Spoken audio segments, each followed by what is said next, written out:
Hello my dear friends, आप सभी का पुनः इस क्लास में दिल से स्वागत है। आज हम लोग इस क्लास के माध्यम से पढ़ने वाले हैं अधिनियम से संबंधित ऑब्जेक्टिव क्वेश्चन, यानी कि अभी तक जो हम लोगों ने अधिनियम पढ़ा तो उस अधिनियम में जो जो आपके इम्पोर्टेंट क्वेश्चन आ रहे हैं, जो आपके महत्वपूर्ण ऑब्जेक्टिव क्वेश्चन हैं, आज हम लोग उसी पर चर्चा करेंगे। तो ठीक है, हम लोग स्टार्ट करते हैं। तो देखिए, पहला क्वेश्चन है, पहली बार गवर्नर जनरल को, यानी कि पहली बार गवर्नर जनरल को अध्यादेश जारी करने का पावर यानी किस एक्ट के द्वारा मिला, यानी किस अधिनियम के द्वारा जो है जो आपके गवर्नर जनरल थे उसे अध्यादेश करने का पावर मिला। तो इसका आंसर हो जाएगा 1861 ईस्वी का भारत परिषद अधिनियम। यानी इस अधिनियम के द्वारा जो है पहली बार गवर्नर जनरल को अध्यादेश जारी करने का पावर मिला।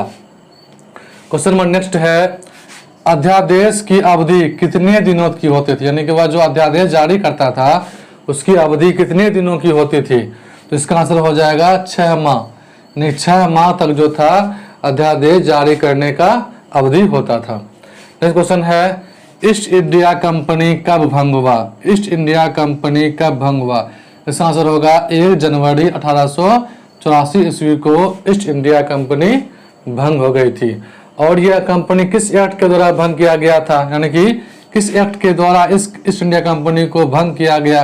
इसका आंसर होगा 1873 ईस्वी का भारत परिषद अधिनियम। यानी इस अधिनियम के द्वारा जो है ईस्ट इंडिया कंपनी को भंग किया गया था। आगे बढ़ते हैं हम लोग, किस अधिनियम के द्वारा महारानी विक्टोरिया को, किसको, महारानी विक्टोरिया को भारत का साम्राज्ञी घोषित किया गया। यानी किस अधिनियम के द्वारा महारानी विक्टोरिया को भारत का साम्राज्ञी घोषित किया गया। इसका आंसर होगा 1873 ईस्वी का भारत परिषद अधिनियम। क्या आंसर होगा 1873 ईस्वी का भारत परिषद अधिनियम। इस अधिनियम के द्वारा जो है महारानी विक्टोरिया को भारत का साम्राज्ञी घोषित किया गया। आगे बढ़ते हैं हम लोग, महारानी विक्टोरिया कब भारत की साम्राज्ञी बनी। महारानी विक्टोरिया जो थी है कब भारत की साम्राज्ञी बनी। इसका आंसर होगा 28 अप्रैल 1976 ईस्वी। 28 अप्रैल 1976 ईस्वी में जो थी यह भारत की महारानी यानी साम्राज्ञी बनी थी। आगे बढ़ते हैं, अप्रत्यक्ष चुनाव प्रणाली, अप्रत्यक्ष चुनाव प्रणाली किस अधिनियम के तहत लागू की गई। इसका आंसर होगा 1892 ईस्वी का भारत परिषद अधिनियम।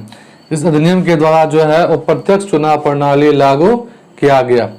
आगे बढ़ते हैं, भारत में सचिव की व्यवस्था किस अधिनियम के तहत हुई। यानी जो आपका भारत में जो सचिव का जो पद है, इस पद की व्यवस्था किस अधिनियम के तहत हुई। इसका आंसर होगा 1858 ईस्वी का भारत शासन अधिनियम। यानी कि भारत शासन अधिनियम के द्वारा सचिव पद की व्यवस्था की गई थी।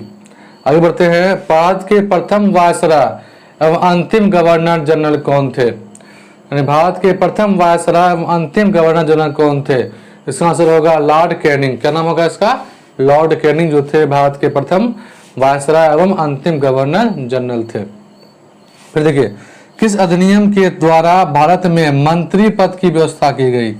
इसका आंसर हो जाएगा आपका 1858 ईस्वी का भारत शासन अधिनियम के द्वारा जो है भारत में मंत्री पद की व्यवस्था की गई। आगे देखिए, मुगल सम्राट के पद को किस अधिनियम के द्वारा समाप्त कर दिया गया। या मुगल सम्राट का जो अंतिम राजा था उसके पद को हटा दिया गया। तो उसका आंसर हो जाएगा आपका 1858 ईस्वी का भारत शासन अधिनियम। इस अधिनियम के द्वारा क्या हुआ था, मुगल सम्राट के पद को समाप्त कर दिया गया। तो ये थे आपके महत्वपूर्ण ऑब्जेक्टिव क्वेश्चन जो कि आपके अधिनियम से संबंधित सारे ऑब्जेक्टिव क्वेश्चन थे। उम्मीद है कि ये आपके एग्जाम में जरूर काम आएगा। तो मिलते हैं एक नए वीडियो के साथ, तब तक आपको दिल से धन्यवाद।